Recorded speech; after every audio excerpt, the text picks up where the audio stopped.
teman-teman yang kejeblos gitu kan, misalnya ikut sinyal abal-abal atau misalnya kita full margin gitu kan, sebenarnya yang membuat kita babak belur itu bukan dari cara entry-nya, tapi di pengelolaan keuangannya kalau menurut saya. Ya, di pengelolaan keuangannya. Karena kalau misalnya kita per transaksinya ruginya misalnya cuma 2%, itu tidak bikin puyeng kepala. Itu ya, itu. Dan saya pribadi, saya tidak pernah istilahnya martingale. Tahu martingale teman-teman? Contoh yang ini misalnya rugi nih, ini rugi nih. Lalu saya banting lagi misalnya di sell lagi lotnya 0,04. Dengan harapan turun sedikit lalu nanti kita udah break even, kita tutup. Ada yang seperti itu? Ada. Boleh nggak seperti itu? Selama money manajemennya benar, tidak apa-apa. Yang penting total keseluruhan tidak lebih dari 2% ruginya. Jelas ya? Kalau total keseluruhan membuat rugi di atas 10%, itu tidak dilarang melakukan cara seperti ini. Kalau sudah lewat 10% nih. Kenapa? Karena berdasarkan pengalaman saya, yang bikin babak belur itu kira-kira apa, teman-teman? Kalau menurut saya yang bikin babak belur adalah entrian pertama. Contoh entrian pertama seperti ini nih. Oh, ya, seperti ini. Aduh, ini rugi nih. Ruginya udah berapa? Coba kita lihat. Aduh, ini saya rugi nih. Ruginya udah berapa? Ruginya udah 67.000. Aduh, saldo saya cuman misalnya 400.000. Panas nggak? Panas. Gitu. Harusnya kalau saldonya 400.000 tidak dengan lot 0,02. Dan kalau saldonya 400.000 tidak dengan akun standar, tapi duitnya masukin ke akun sen. Itu akan lebih kuat ketahanannya.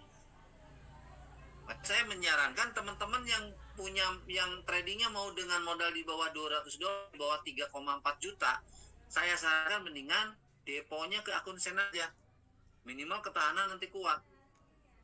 Toh kalau misalnya mau single entry atau satu layer entry-nya, misalnya teman-teman punya duit 3 juta, depositkan 3 juta berarti 30.000 Aussie, 30.000 dolar sen kalau Aussie ya. Gede nggak? Gede. Lot bisa 0,50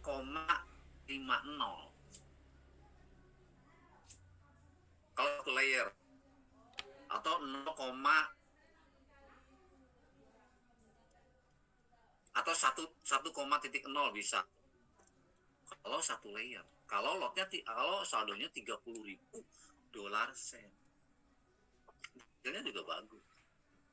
Dan kita tetap santuy, tidak keluar keringat dingin. Nah, caranya seperti itu. Karena trading yang keluar keringat dingin itu bahaya gitu. Gitu. Nah, apakah saya emang full margin nggak boleh? Full margin boleh, teman-teman. Full margin boleh. Syaratnya satu, modalnya harus dari WD.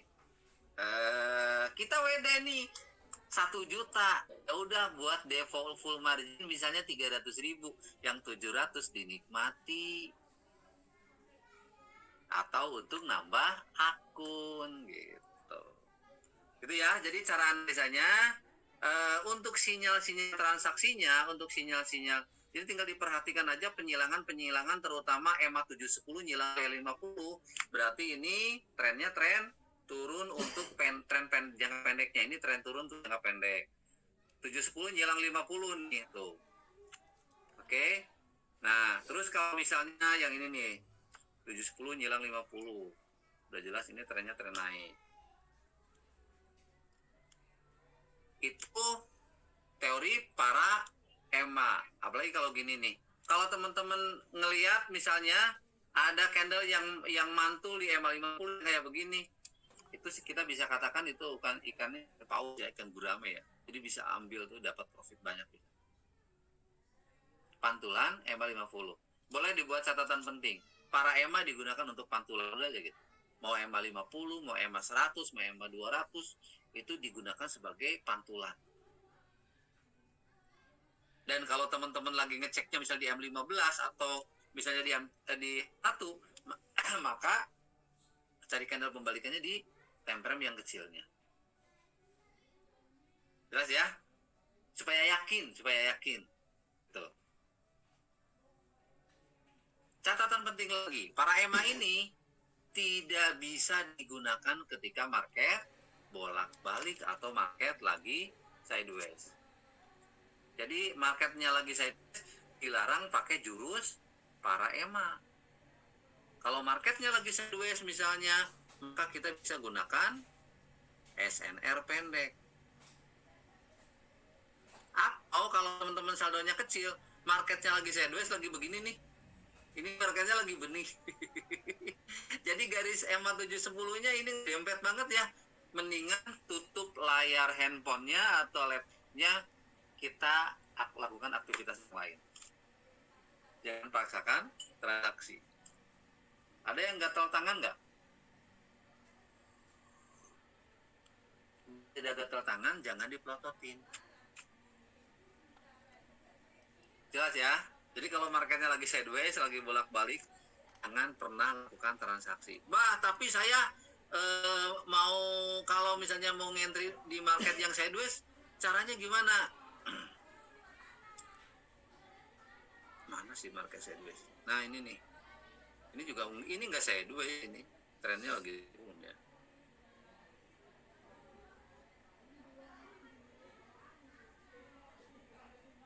Biasanya sebelum jebol kan sideways dulu. Atau misalnya kayak yang begini nih. Berarti kita tinggal bikin SNR pendek aja, sell buy di SNR itu. Ini nggak sideways, ini lagi masih tren turun. Nah ini nih, nah ini sideways nih. Jadi kalau misalnya EMA 7, 10, 50, 200-nya ngedempet kayak begini, nggak karu-karuan.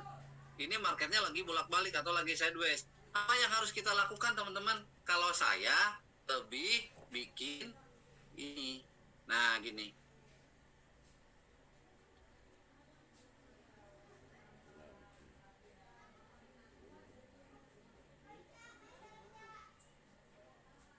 Apa ini? Garis kandang. Dan saya hanya entry ketika konfirmasi RSI-nya mendekati 30 dan 70. Di RSI di 30 buy, di RSI 70 sell, RSI 30 buy, 70 sell. Terus seperti itu, atau saya bikin yang namanya sell limit, buy limit. Kalau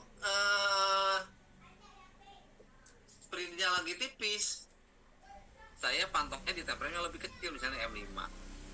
Itu lebih lagi kalau mantau di M5. Sell limit, buy limit. Mana yang tadi?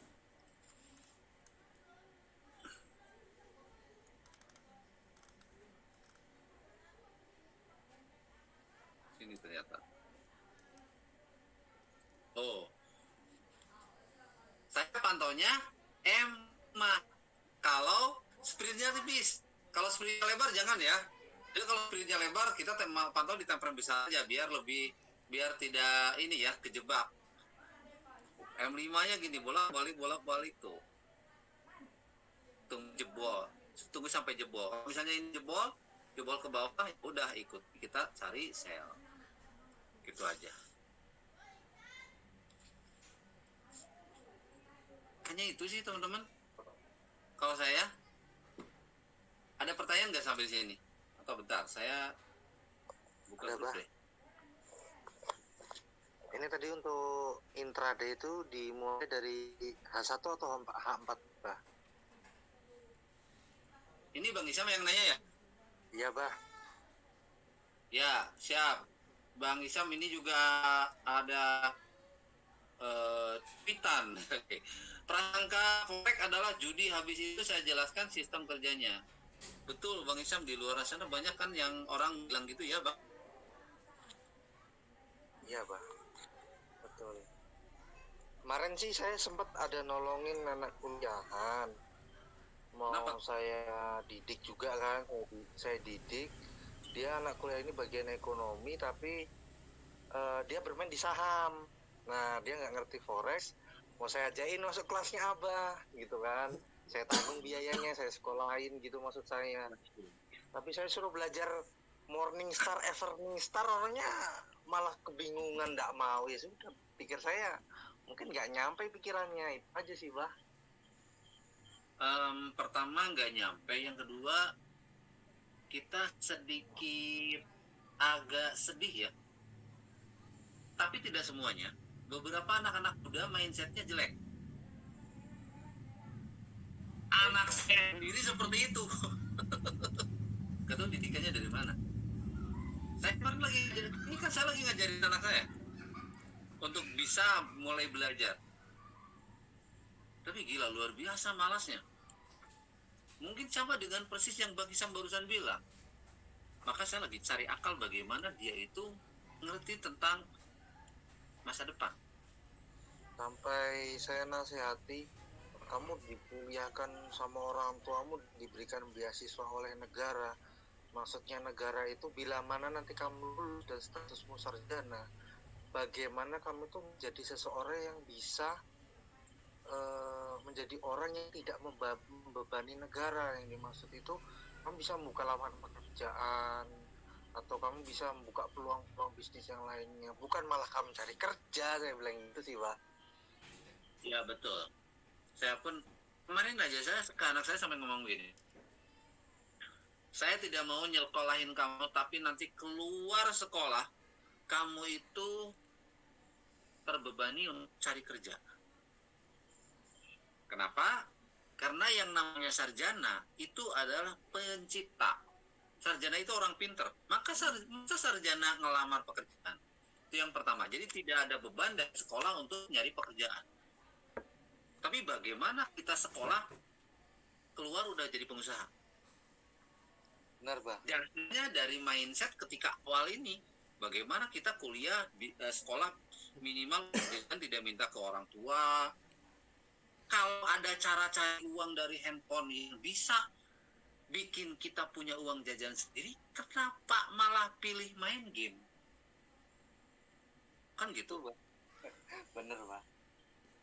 Kenapa malah pilih main game ke orang tua tiap pagi namprak minta uang jajan?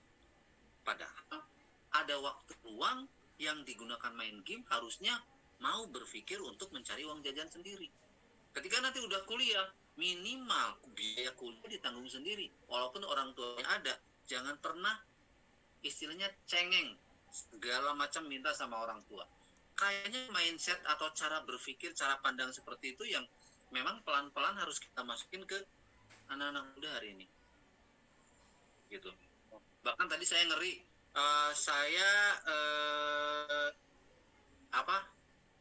ngobrol sama Kang Aep ya, itu di daerahnya anak-anak muda itu malah banyak yang kecanduan main slot,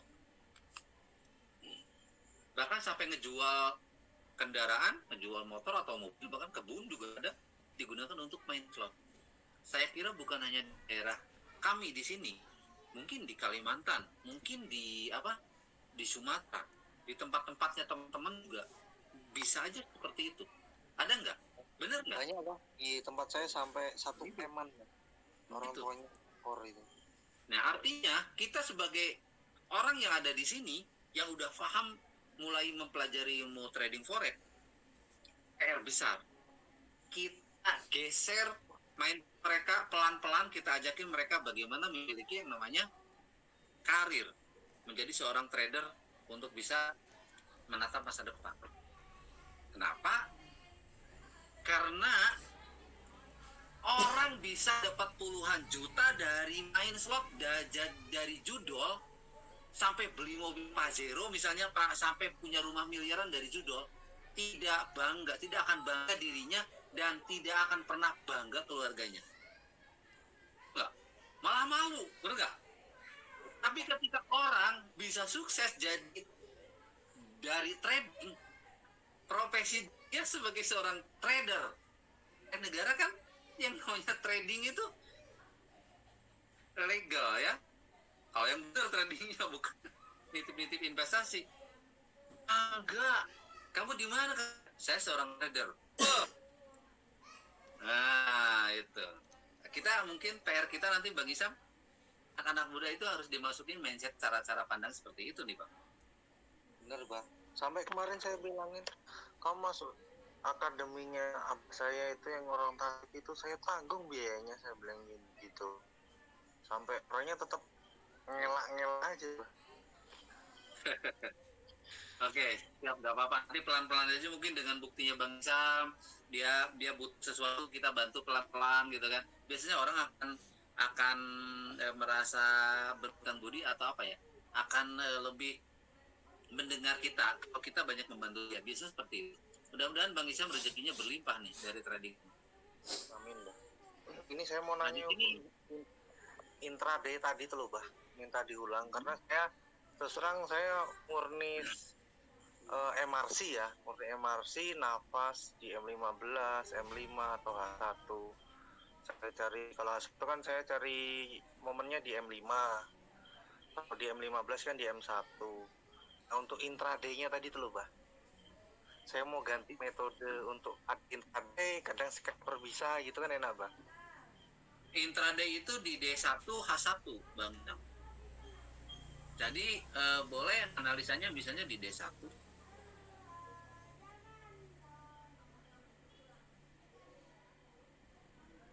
Analisa di D1 misalnya. Dan ya seperti ini, analisa di D1. Tapi cari sinyal entry-nya di H1. Itu intraday. Contoh misalnya nih, intraday-nya ini ada support pendek. Di mana ada support pendek? Di sini. Bukan ini ya, bukan garis. Maaf.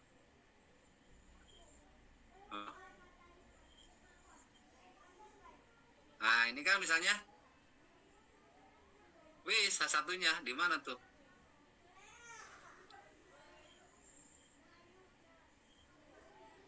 Buset, yang mana tadi? Yang tadi ngikut saya udah profit tuh. Walaupun tadi sempat stop jantung dulu ya.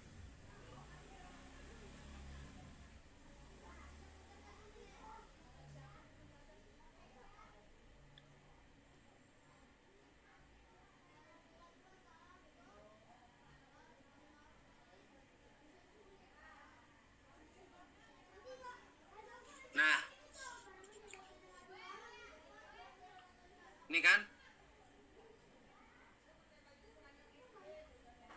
di sini di garis hitam ini adalah supportnya D1. Nah, berarti kita di sini cari sinyal sell di H1 untuk intraday. Nah, kalau misalnya nanti di area sini Bang Isam. Nah, ini Bu. Di area sini nih ya. Ini. Nah, itu kebetulan misalnya barengan nih. M15-nya ada support juga di sini gitu kan, masuk gitu. Maka kita bisa ngentri agak banyak gitu kan. Kalau pas berbarengan.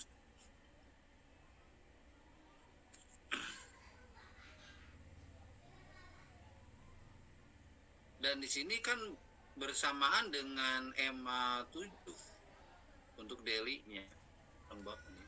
EMA 7 untuk daily ya Bang Isam.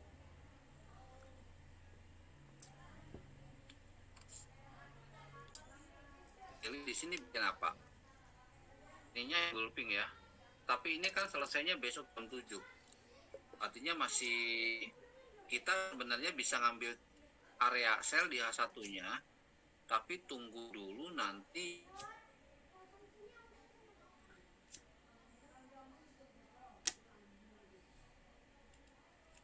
misalnya SNR H1-nya kan di sini. Nah,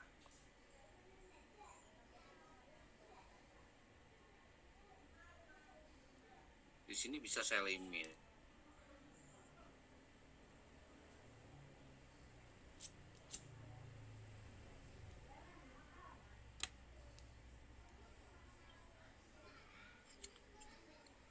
Kalau untuk supportnya di situ, jadi nanti ke area yang garis hitam kita nge-buy. Kalau harganya untuk ke garis hitam kita bisa nge-buy di Bang Isam. Untuk daily-nya, untuk intraday-nya ya. Jadi kita cari buy-nya di sini, di garis hitam ini. Nah di sini nih, cari nge-buy. Sampai mana? Sampai sinilah. Kalau misalnya di time frame yang M15-nya udah masuk nih ke area garis hitam ke sini, dia masuk, ada sinyal engulfing, berarti double tuh M15-nya masuk support. Di intraday-nya satunya juga ini area support, berarti kita bisa ngegas. Gas buy. Berarti gitu. Gas ya Bang Isam ya? Ya Bang. Itu nanti bisa di MTF-kan lagi ke M5-nya untuk cari posisinya. Misalnya kita belum menemukan posisi di M15-nya. Ya bisa aja. Cari aja M5-nya. Ada area enggak? Jadi gunanya time frame kecil kan untuk mencari posisi lebih awal gitu loh. Lebih awal. Untuk cari posisi lebih awal. Contoh yang sekarang ini tadi time frame kecil itu memang ada yang engulfing tuh. Harusnya kita udah bisa nge-sell dari atas. Gitu.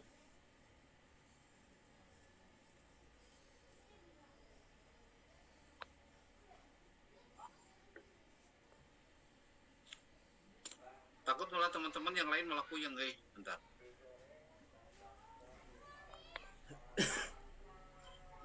Di luar Bang Isam yang mau nanya siapa? Udah profit nih. Dia bentar lagi masuk TP nih.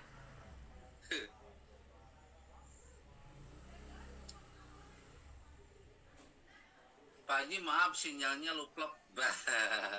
Gak apa-apa deh. Jadi kembali lagi ke obatan tadi. Sekarang saya mau tarik kesimpulan. Jika teman-teman merasa puyeng dengan pergantian time frame, maka cukuplah ototin satu time frame gak apa-apa. Catatannya ya. Karena kalau ngejelasin multi time frame gini banyak yang bingung, terutama yang baru. Kalau yang orang yang biasa trading enggak deh, saya yakin enggak bakalan puyeng. Tapi yang baru-baru kemungkinan merasa puyeng. Kalau puyeng, maka cukup satu aja ototin. Ingat, EMA 50-200 gunakan untuk pantulan. Cukup. Tunggu di sana aja. Profit insya Allah. Jelas ya? Bentar, saya mau ngejawab si Adul nih. Nah ini anak muda nih, ini salah satu contoh anak muda yang saya kira udah mulai profit dan mindsetnya bagus ya. Adul ini saya belum pernah ketemu dengan beliau, tapi beliau udah profit ya, udah profitnya banyak saya kira ya. Mudah-mudahan secepatnya ganti akun jadi sen, tapi mudah-mudahan udah ke standar ya, minimal gitu. Bah, Abi badan terus nentuin SNR gimana ya? Masih suka bingung. Kalau Adul pakai MRC, pakai para EMA dan RSI, terutama para EMA, itu garis EMA itu adalah SNR Adul. Ya, makanya tadi saya bilang, tunggu pantulan di garis EMA. Udah aja gitu, biar nggak puyeng. Ya, biar nggak puyeng. Tapi kalau misalnya Adul bingung, nih contoh. Tahu nggak kenapa saya tadi sell di area ini? Karena ada dua data. Data yang pertama di sini. Itu dinamakan adalah support become resistant. Artinya apa? Support di break dan jadi resisten. Ini kan tadinya support. Yang ini. Ada candle yang body sama, itu adalah area SNR pendek. Aduh. Ya, SNR. Nih. Support di break, terjun ke bawah ke break ya, jadi resisten. Maka tadi di sini saya sell. Jelas dong? Jelas ya. Jadi itu cara menentukan SNR. Kalau udah ada garis para EMA, yaitu udah aja garis EMA dengan SNR. Lihat pantulan-pantulannya pasti terjadi di garis EMA. Yang ini mantul nih di garis EMA. Di sini ada support become resistant. Ini ke break juga nih. Tuh, XBR mantul lagi. Yang ini kalau kita lihat secara besar di kecil candlenya, setiap di sini, setiap masuk garis EMA, ini EMA 200, maka dia mantul. Tapi di sininya memang di sini ada area yang namanya area konsolidasi. Ketika kita lihat di sini area konsolidasi, area sideways, maka itu pun akan menjadi area SNR juga. Tapi titik kita ada di garis EMA 200-nya. Jelas ya, Adul ya? Sip. Oke, mudah-mudahan tambah profit nih. Saya bangga nih lihat anak muda yang semangat tradingnya ya. Teman-teman, sebelum saya tutup, ini udah 1 jam lebih. Ada nggak teman-teman yang mau nanya? Cukup ya? Pak, assalamualaikum, Pak. Assalamualaikum. Waalaikumsalam. Oi, ini siapa, oi? Oh, Agus. Ini, Pak, mau nanya. Tadi kan dibilang nih, melototin satu kan nganu aja, MRC aja. Kalau misalkan itu profit itu di nganu 200, Pak, ya? Atau nganu berapa itu? Apanya? Pantulan MRC berapa itu tadi ya? 200 atau berapa, Pak? Supaya dapat profit mantulnya, sehingga nggak mantengin terus. Siap. Gini Mas Agus, ketika kita lihat market, ini seperti yang ada di layar ya Mas Agus ya. Maka seperti yang tadi saya bilang, adanya para EMA, kalau 710-nya untuk penyilangan awal itu, tapi titik pantul itu ada di 50 dan 200. Maka kalau Mas Agus gak mau pusing, tunggu aja harga masuk ke 50. Kalau sudah nyentuh di 50, kalau mau entry lebih awal, geser ke M15. Ada apa? Candle pembalikan. Kalau di M15 belum menemukan pola candle pembalikan, geser ke M5. Ada apa? Kalau di M5 ada yang gulping, berarti di situ bisa ngentri langsung. Contoh nih Mas Agus.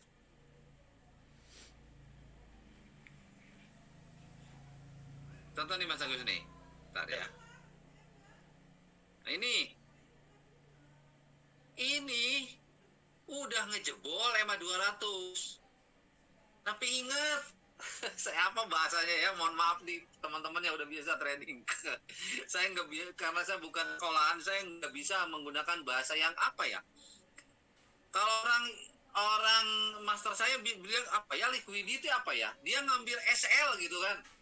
Karena kan bandar-bandar gede lah istilahnya. Dia itu udah mulai jual, udah mulai membeli di area ini, gitu kan. Tapi dia nggak, sebenarnya areanya di sini, tapi dia nggak mau rugi gitu kan. Maka dia ngambilnya agak bawah, area liquidity gitu. Nah di sini ketika dia udah jebol. Kalau orang yang biasa, kita udah sell, padahal salah. Tunggu dulu. Atau orang yang misalnya kita ini di sini kita udah nge-buy karena nggak jebol, pasang SL-nya di sini, maka kejilat lalu balik terbang. Ada yang suka ngerasain gitu gak?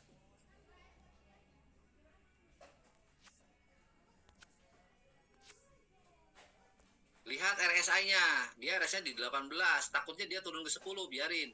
Ketika udah ada candle pembalikan, di sini adalah Morning Star nih, kalau candle pembalikannya. Ya, Morning Doji Star. dan ada jebol satu candle yang naik ke atas, maka ini adalah pertanda ya buyer sudah kuat. Kenapa? Karena mengalahkan beberapa candle sebelumnya. Disinilah kita bisa nge-buy sebenarnya. Berarti pantulannya EMA 50 tetap yang kita gunakan. Jadi jangan gerasa-gerusuk. Kelihatan jebol, ternyata itu bukan jebol sebenarnya. Kalau yang di 50, kalau memang benar dia jebol, tunggunya di 200. 50-nya udah jebol, tunggunya di 200-nya. Gitu. Gitu Mas Agus. Siap, Pak. Ya? Makasih, Pak. Makasih. Makasih. Ya, sama-sama, sama-sama.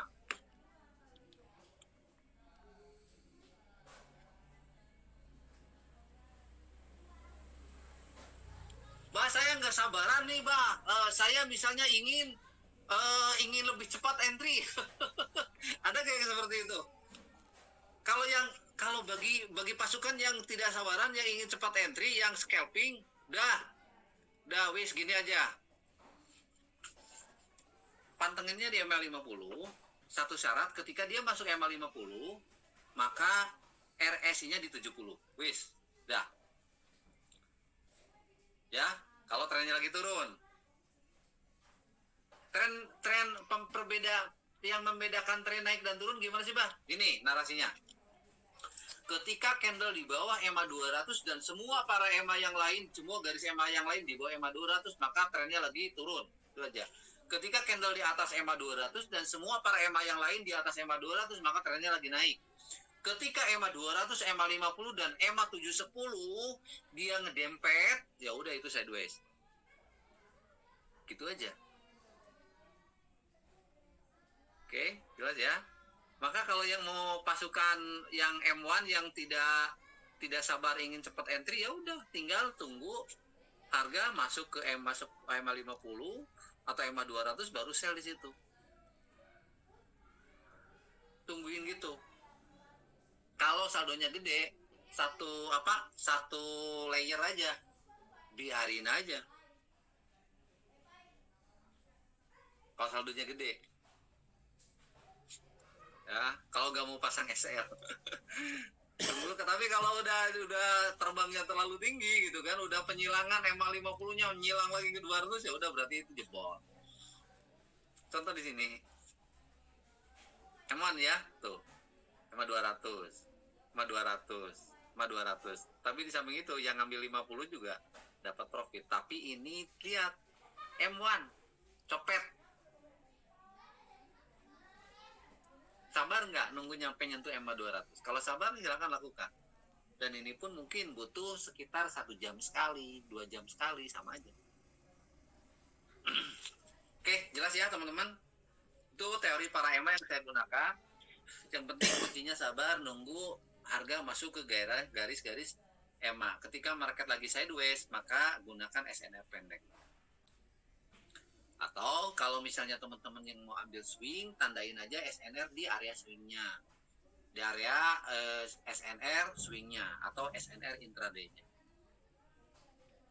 Bagi teman-teman yang masih kebingungan, insya Allah di grup WA saya akan selalu memberikan gambaran.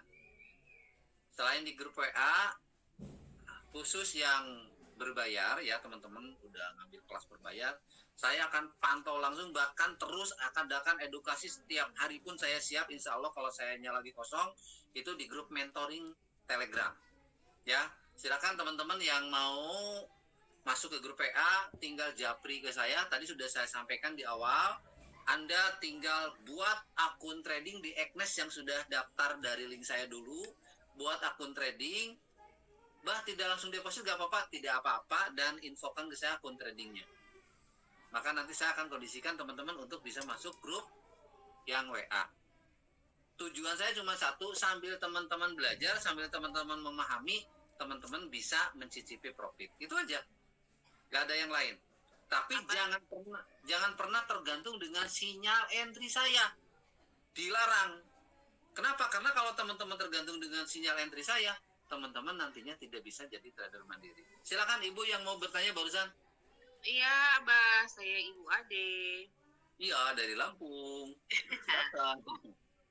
tadi barusan Abah bilang pantulannya di 50 dan 200 emangnya. Kenapa Bah yang 100-nya diabaikan Bah? 100-nya nggak dipasang aja Bu Ade. Kalau Ibu Ade pasang yang 100, bisa juga sih 100 pantulan. Cuman kata guru saya, saya tidak sembarangan bicara. Area entry yang probabilitasnya tinggi, bahasanya udah bahasa trader nih ya. Area entry yang probabilitasnya tinggi itu entry yang dilakukan di antara EMA 50 dan EMA 200. Gitu Bade. Berarti dia EMA 100 ya. Nah ini aja udah nih contoh nih. Entry yang probabilitasnya tinggi yang dilakukan di sini. Ini kesentuh sel, ini kesentuh sel. Ini sel. Udah di antara EMA 50 dan EMA 200. Di apa kalau bahasa Sundanya lolongkrang atau di area 50 dan 200. Mungkin ini harusnya kasih warna ya. Itu Bu Ade. Oh, jadi candle-nya itu di antara di EMA 50 dan EMA 200. Berarti di antaranya itu ya, Bah ya. Kalau dia di atas, kalau dia ini berarti dia sell gitu ya, Bah, gimana, Bah? Iya. Contoh nih yang ini nih, Bu Ade nih yang ini. Tom jebol EMA 50 ke atas di sini apa? Nah, makanya ayo saya menanya nih sama Bu Ade. Bu Ade ini pola apa? Ini. Wah, apa namanya? Yang ke bawah itu evening ya, Bah? Pintar. Di sini tiba-tiba muncul evening. Kita lihat sebelah kirinya. Ada apa? Ada SNR nggak? Kebetulan banget di sini pun ada SNR. Berarti ini valid untuk sell. Dan Bu Ade lihat RSI-nya di 70. Berarti ada 3 alasan. Pertama, SNR masuk. Yang kedua, pola candle pembalikan evening. Yang ketiga adalah RSI-nya di 70. Itu kalau saya bilang ikan paus. Jadi Bu Ade bisa kalau mau barbar di sinilah tempatnya gitu. Nunggu momentumnya kayak gini lama. Harus sabar. Tapi ini kan paus.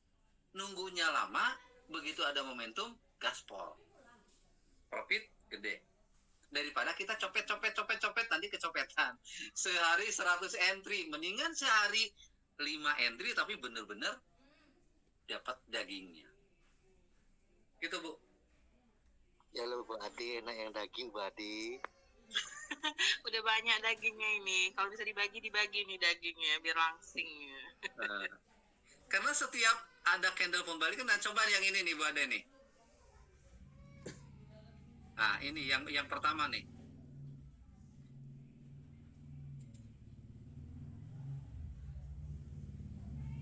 Nah saya giniin deh biar bisa coret.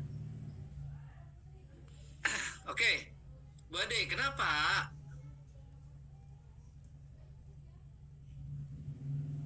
di sini balik? Jawabannya adalah padahal itu belum menyentuh di 200. Jawabannya karena di area sini malah kecil. Di sini dia area support become resistant, SBR. Kalau kita tarik garis lurus, maka ini adalah area SBR. Di area SBR ini muncul pola pembalikan evening. Berarti kita bisa gaspol sell. Itu. Ingat, adanya candle pembalikan, pola candle pembalikan untuk pembalikan. Gitu aja lah. Gitu, Bade ya.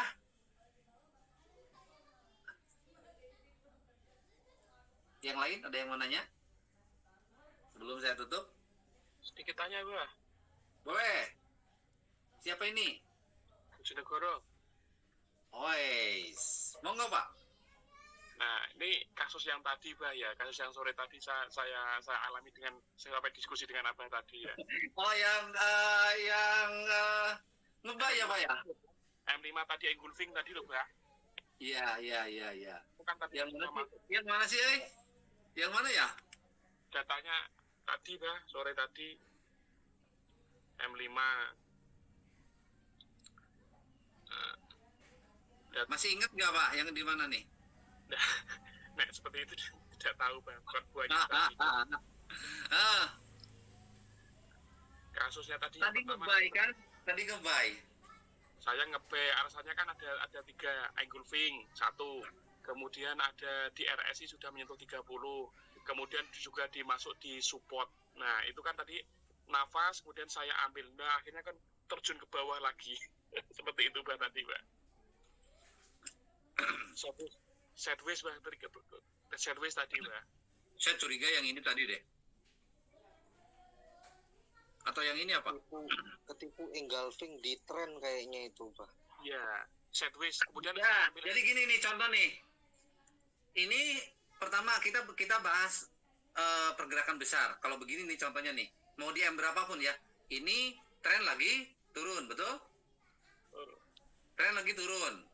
Ya, semuanya di bawah EMA 50 aja itu udah jelas turun kan gitu ya. Apalagi semuanya di bawah EMA 200. Nah, di sini pertama muncul engulfing. Oh, ya itu Pak, betul itu. Dan di sini areanya di 30.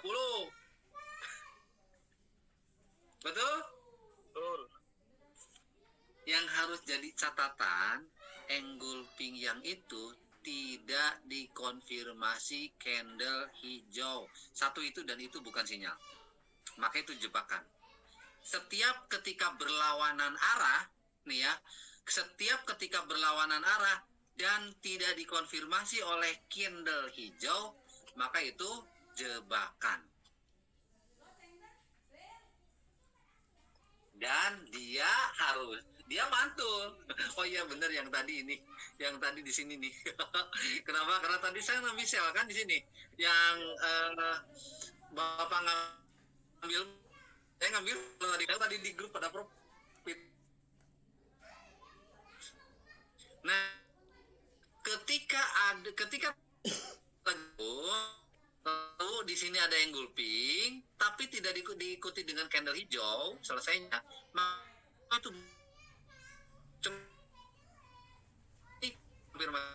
itu bukan sinyal buy. Kalau bukan sinyal buy berarti harga akan masih terus turun. Nah, di sini coba lihat, perhatikan teman-teman, ada nggak sinyal buy? Ini sinyal buy, engulfing dikonfirmasi candle hijau nih. Doji-nya doji hijau. Maka kita bisa ambil buy limit setengah body. Hasilnya bisa profit. Tuh, hasilnya profit. Silakan diperhatikan setiap area support resisten ada engulfing dikonfirmasi candle hijau, tunggu di engulfing berikutnya kita buy limit aja. Insya Allah profit. Itu ya. Jelas ya? Ada lagi yang nanya? Cukup ya teman-teman. Udah lumayan capek saya. Oke teman-teman, mungkin untuk acara obrolan malam hari ini kita cukupkan sampai di sini dulu. Mudah-mudahan apa yang saya sampaikan itu bisa bermanfaat untuk teman-teman, menambah wawasan, bisa tambah profit juga. Walaupun di sini saya lihat makin banyak ya, tiap hari makin banyak yang profit konsisten teman-teman ya. Ada yang masih malu-malu, ada juga yang udah mulai ngasih setup. Mudah-mudahan teman-teman yang biasa profit dan suka ngasih setup ya, ilmunya juga berkah ya, menjadi ladang amal untuk teman-teman kita yang lain. Oke, kita akan ketemu lagi insya Allah nanti di hari Minggu ya, Minggu malam jam 7.30 biasa. Oke, kita lanjut trading. Bagi yang mau begadang, sesinya adalah sesi New York. Ini sesi New York ini adalah kalau kita sebut itu adalah yang paling gurih sebenarnya, yang paling enak sesi New York ini ya daripada siang. Jadi selamat begadang, jangan lupa jaga kesehatan. Kurang lebih saya mohon maaf jika ada salah-salah kata. Assalamualaikum warahmatullahi wabarakatuh.